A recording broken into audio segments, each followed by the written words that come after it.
काय करा एखादा पोरा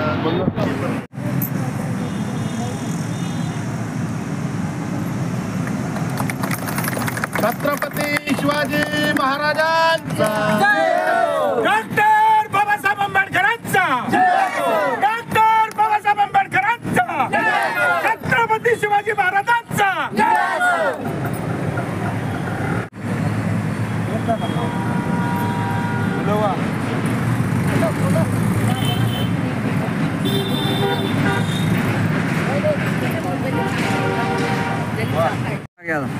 सगळे येतील. डॉक्टर बाबासाहेब आंबेडकरांचा, डॉक्टर बाबासाहेब आंबेडकरांचा, छत्रपती शिवाजी महाराजांचा, क्रांती सूर्य ज्योतिराव फुलेंचा, राजश्री शाहू महाराजांचा, क्रांती ज्योती सावित्रीबाई फुलेंचा, साहित्यरत्न अण्णाभाऊ साठेंचा.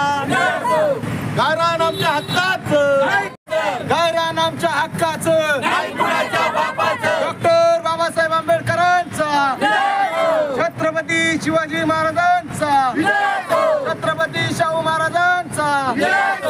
भूमाफियावर कारवाई, गायरान आमच्या हक्काचं, गायरान आमच्या हक्काचं. गायरान आमच्या हक्काचं,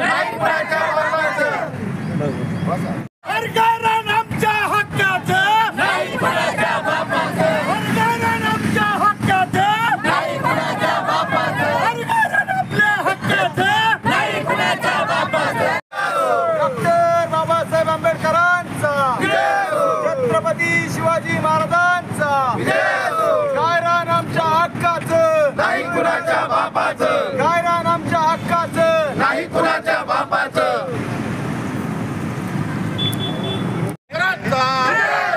डॉक्टर बाबासाहेब आंबेडकरांचा, गायरान आमच्या हक्काचं, अरे गायरान आमच्या हक्काचं. जिल्हाधिकारी साहेबांनी पंचनामे केलेच पाहिजे, आम्हाला 7/12 दिलाच पाहिजे, या भूमाफियांवर कारवाई केलीच पाहिजे. जय भीम.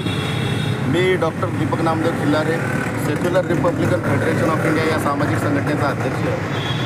आज या ठिकाणी माननीय जिल्हाधिकारी साहेब यांच्या कार्यालयासमोर गेवराई ब्रुकबॉन्ड तालुका जिल्हा छत्रपती संभाजीनगर पैठण रोड या ठिकाणी जे गट क्रमांक 15मध्ये जे गायरान आहे त्या गायरानामध्ये तिथले जे एससीचे, महार समाजाचे, एसटीचे, भिल्ल समाजाचे आणि मुस्लिम ओबीसी लोक जे त्या गायरानामध्ये ती गायरान जमीन अतिक्रमित करून कसून खात आहेत.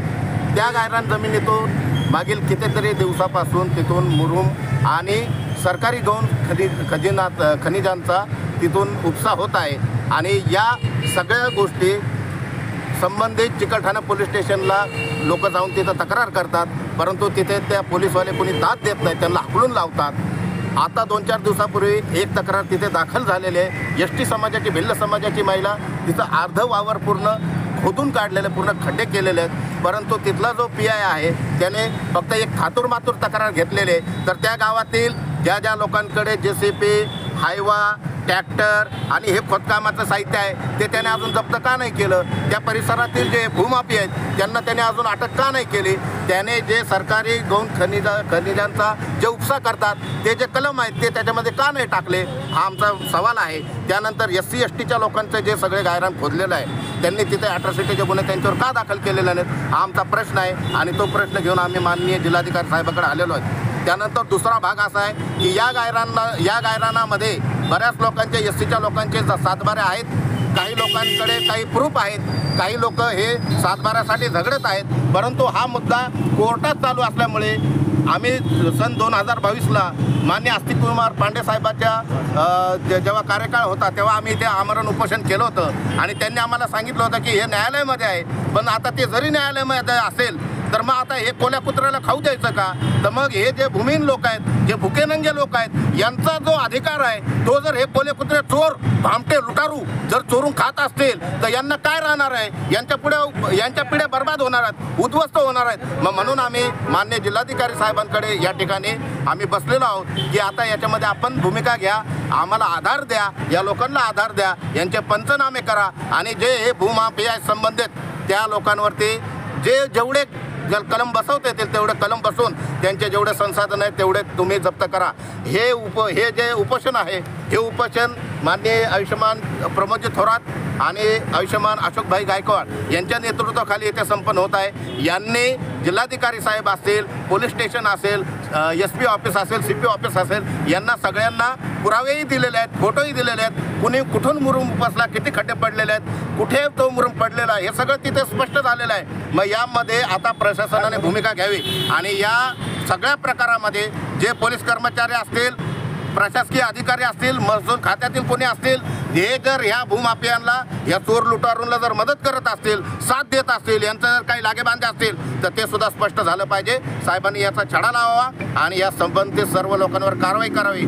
आणि या लोकांची भूमिका अशी आहे, आमची भूमिका अशी आहे की आता या जमिनीचे पंचनामे करून जे उरलेलं जो काही क्षेत्र आहे ते आम्हाला त्याच्यामध्ये 2 ओळीचं कागदपत्र आम्हाला द्या आणि आम्हाला तिथं बसवा. नाहीतर आम्ही असेही उद्ध्वस्त झालेले लोक आहोत.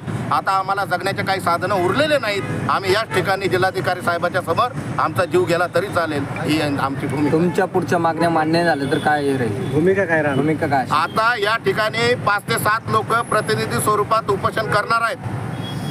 जर आणि या ठिकाणी वयस्कर, आजारी लोक सगळे या ठिकाणी आलेले आहेत. ते आताच उपोषणाला बसत होते, पण मी त्यांना विनंती केली की मी माननीय जिल्हाधिकारी साहेबाला बोलतो, आपली भूमिका ठेवतो. साहेबांनी जर आपल्याला सहकार्य केलं, त्यांनी जर आपल्याला आधार दिला तर आपल्याला हे पाऊल उचलण्याची गरज नाही.